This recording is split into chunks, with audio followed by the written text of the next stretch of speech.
Assalamualaikum warahmatullahi wabarakatuh. Nama saya Sarah Nur Kamilah, kelas 3 MI Ulul Fikri. Saya akan membacakan kisah Malin Kundang yang berasal dari kota Padang, Sumatera Barat. Kisah ini menceritakan batu yang menyerupai manusia. Yuk kita simak ceritanya.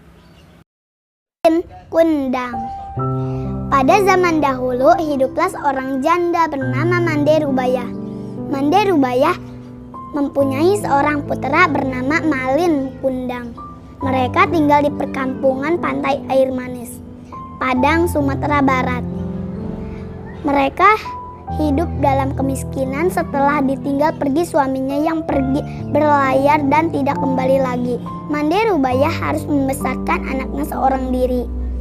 Malin Kundang sangat disayang oleh ibunya. Malin anak yang cerdas. Suatu hari ketika Malin sedang mengejar ayam, ia tersandung batu dan lengan kanannya terkena batu. Luka itu menjadi berbekas di lengan dan tidak bisa hilang. Setelah Malin beranjak dewasa, ia memutuskan untuk mencari nafkah ke luar pulau karena tidak tega melihat sang ibu membanting tulang untuk menghidupi keluarga. Suatu hari, sebuah kapal besar milik seorang saudagar bersandar di dermaga Pantai Air Manis. Rashid, sahabat Malin, melihat datangnya kapal itu, Rashid kemudian mengajak Malin untuk pergi merantau. Malin kemudian meminta izin kepada ibunya untuk ikut berlayar dengan kapal besar itu. Awalnya sang ibu tidak setuju mengingat suaminya dulu tidak pernah kembali setelah merantau. Namun pada akhirnya sang ibu mengizinkan Malin untuk pergi merantau. Selama berada di kapal, Malin belajar tentang pelayaran. Banyak pulau sudah dilalui oleh Malin. Pada suatu hari, kapal yang ditumpangi Malin dibajak oleh perampok. Malin dan Rashid bersembunyi di balik kayu kapal. Semua awak kapal terbunuh dalam serangan perompak. Malin dan Rashid terombang-ambing di tengah laut dan akhirnya mereka terdampar di sebuah pulau. Pulau itu sangat subur karena warganya yang gigih dalam bekerja. Dengan tenaga seadanya, Malin dan Rashid berjalan menuju ke desa itu. Di pulau ini, Malin Kundang dan Rashid bekerja kepada seorang saudagar. Malin bekerja sangat giat dan rajin dibandingkan Rashid. Saudagar itu senang melihat kerja Malin.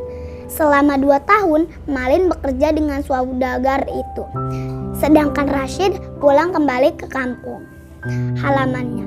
Oleh karena sangat giat dan rajin bekerja, Malin akhirnya menjadi kaya raya. Malin menjadi pedagang yang sukses. Ia mempunyai kapal dagang yang beberapa anak buah. Malin kemudian menikahi anak saudagarnya. Kesuksesan Malin Kundang akhirnya terdengar oleh sang ibu.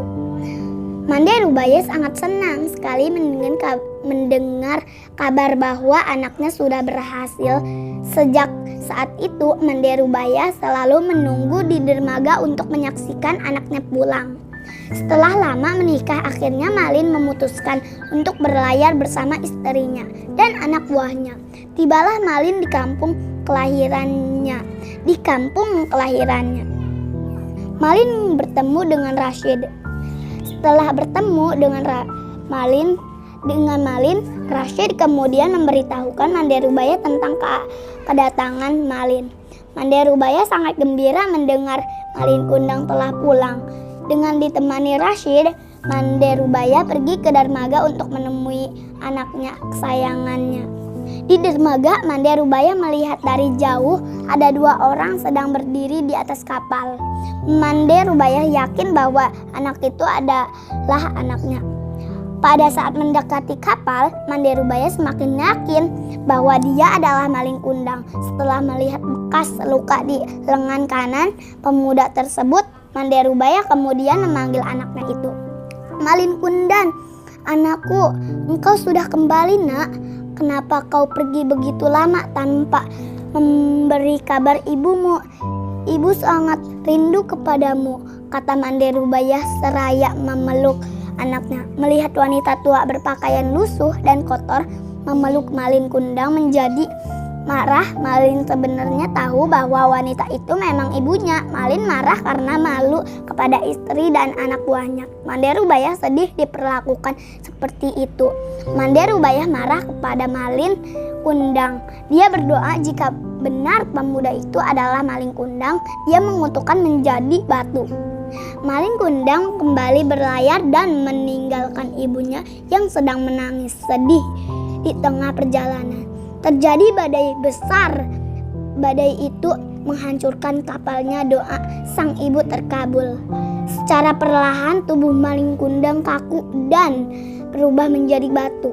Sampai saat ini batu Malin Kundang masih dapat dilihat di pantai air manis di selatan kota Padang, Sumatera Barat. Demikian kisah Malin Kundang ini. Amanah dari kisah ini yaitu kita tidak boleh durhaka kepada orang tua kita, karena orang tualah yang merawat kita dari kecil. Sekian dan terima kasih. Wassalamualaikum warahmatullahi wabarakatuh.